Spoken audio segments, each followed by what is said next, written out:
हमारे देश भारत और अमेरिका के बीच वर्ष 1957 में प्रत्यर्पण संधि पर हस्ताक्षर हुए थे। अब संधि के विधान के अनुसार तहव्वुर राणा को सजा मिलेगी। हमारे देश में बहुत लोग तहव्वुर राणा को फांसी की मांग कर रहे हैं और दावा यही है कि अजमल कसाब की तरह राणा को भी फांसी की सजा मिले। दलील और तर्क यही है कि मुंबई हमले में मारे गए लोगों को सही मायने में इंसाफ तभी मिलेगा, लेकिन राणा को फांसी की सजा नहीं दी जा सकती। अफसोस, भारत और अमेरिका के बीच हुई प्रत्यर्पण संधि में यह साफ लिखा है कि आपराधिक मामलों में अदालत मृत्यु दंड दे भी दे तो भी दोषी को फांसी नहीं हो सकती। प्रत्यर्पण संधि में फांसी की सजा को लेकर दोनों देशों के बीच यही समझौता हुआ है कि अगर हम किसी को भी देंगे तो आप उसे फांसी नहीं देंगे।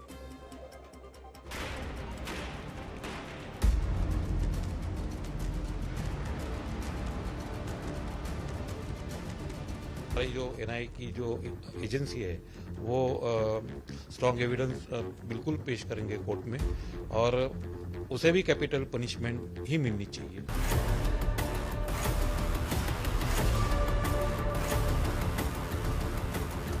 ज़्यादा से ज़्यादा 2 से 3 महीने के अंदर में इसको खुलेआम, मेरे हिसाब से खुलेआम दो फांसी देना चाहिए, गोली मारना चाहिए, जो भी है।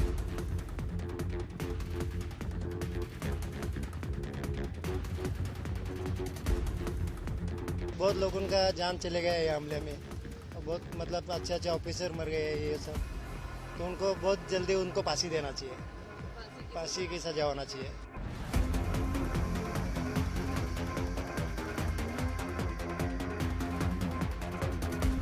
तो उसको कड़ी से कड़ी फांसी की सजा होनी चाहिए। मुंबई हमले के षड्यंत्रकारी तहव्वुर राणा के लिए फांसी की मांग उठ रही है।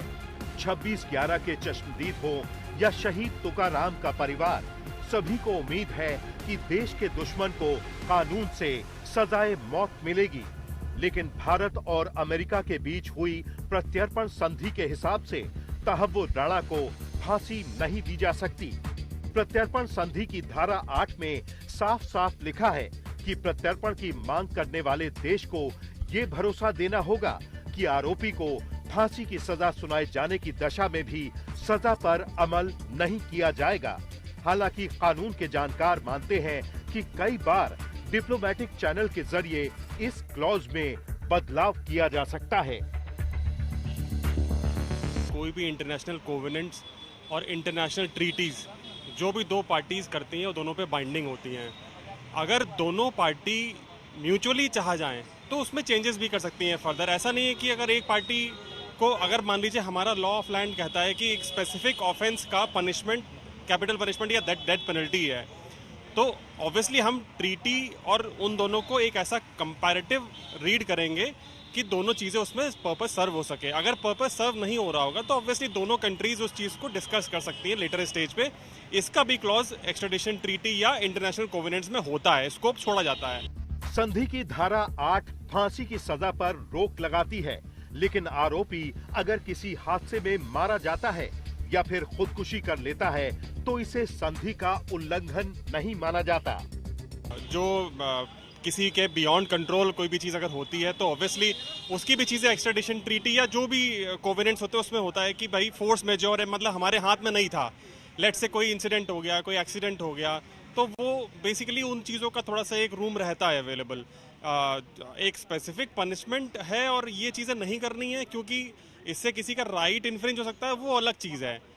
एक्सीडेंट वगैरह या कोई ऐसी अनवारंटेड सिचुएशन तो कभी भी क्रिएट हो सकती है। आरोपी पर 26/11 हमलों की साजिश रचने का गंभीर आरोप है। एनआईए ने केस आईपीसी की धारा 121A, यूएपीए एक्ट की धारा 18 और सार्क कन्वेंशन एक्ट की धारा 6 के तहत दर्ज किया है। एनआईए की एफआईआर में तहव्वुर राणा मुख्य आरोपी है। मुंबई आतंकी हमले में 174 बेगुनाहों की जान गई थी।